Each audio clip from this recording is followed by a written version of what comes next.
Morning. It's Monday, July 8th, and the 4th of July weekend is over.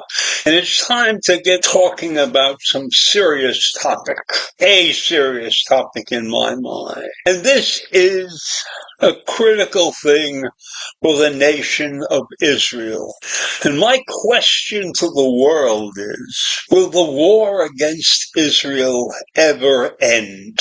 Right now, they are in the midst of negotiating some kind of peace with Hamas. And Hamas is no longer satisfied with verbal commitments and guarantees from the mediators that Israel will not resume the war.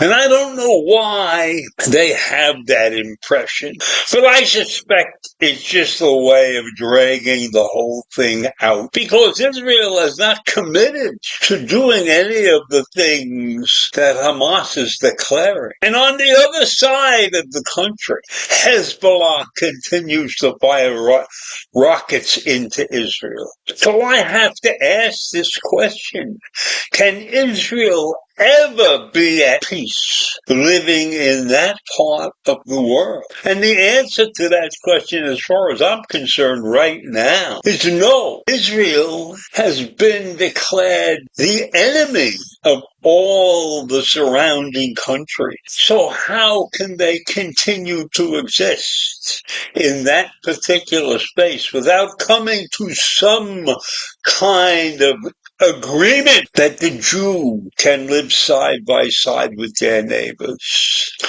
So maybe I'm way off base in my thinking. But as I look at this situation, and I will use the Hamas as an example, Hamas gave its initial approval to the latest version of a hostage release deal, and it was relaxing its demands for a permanent ceasefire as a precondition only after it was given verbal guarantees that Israel would not resume the war. Now, I'm looking at this thing. Israel did not start this war. They had to come to their defense. They had to annihilate Hamas, which is a task in looking at this situation, a foolish task to attempt to annihilate Hamas when Hamas is entrenched in that part of the world and seeking safety in places outside of Palestine, their leadership living in Gaza.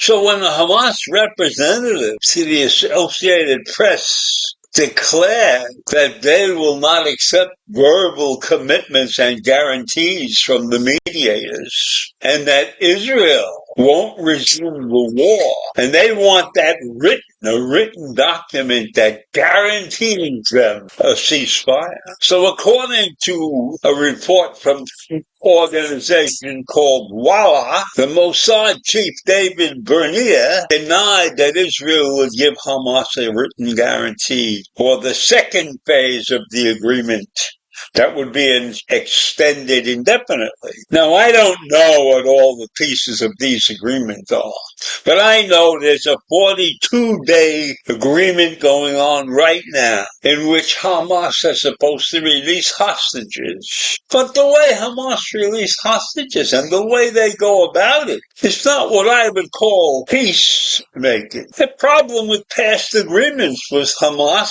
is that Hamas is concerned that Israel will resume the war once the hostages are released. But you can make that excuse all the time. So release the hostages. Stand up and tell the world you have released the hostages. Put Israel on the spot.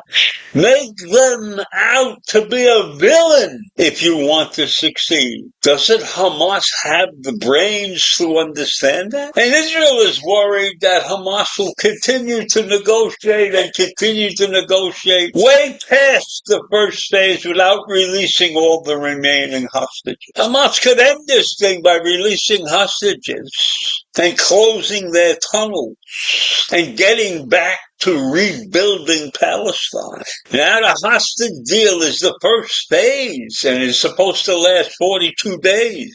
And then there will be a full and complete pause in fighting, during which female and elderly male and sick or wounded hostages would have been released and the Israeli forces would have been removed from areas of Gaza. And this would allow the Palestinian evacuees to return. Now, many have felt sorry for the Palestinian evacuees because they knew that those people had nothing to do with this war. Well, they're wrong. The Palestinian people were almost 100% behind Hamas. And you saw the fighting. There were many civilians at the gates throwing rocks and everything, and I've gone over that before. So I do not feel sorry for the Palestinian people. They made their bed. They allowed Hamas in. They made their bed. Now it's time to sleep in it.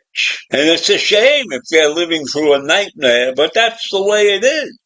So let's see if there can be a completed first phase of this so-called peace initiative. And then there would be a second phase to be negotiated. And then a third phase to be negotiated. And the last phase, the third phase, is the one where the body of the deceased hostages would be returned. And a plan to rebuild Gaza will be implemented. And I don't understand why Israel should even be worried about rebuilding Gaza until the world stops attacking them, until Hezbollah stops its action and the Houthis disappear. So this is a situation in my mind that is a never-ending situation. I think it will take a monumental effort for the nation of Israel to live in peace in its particular area of the world.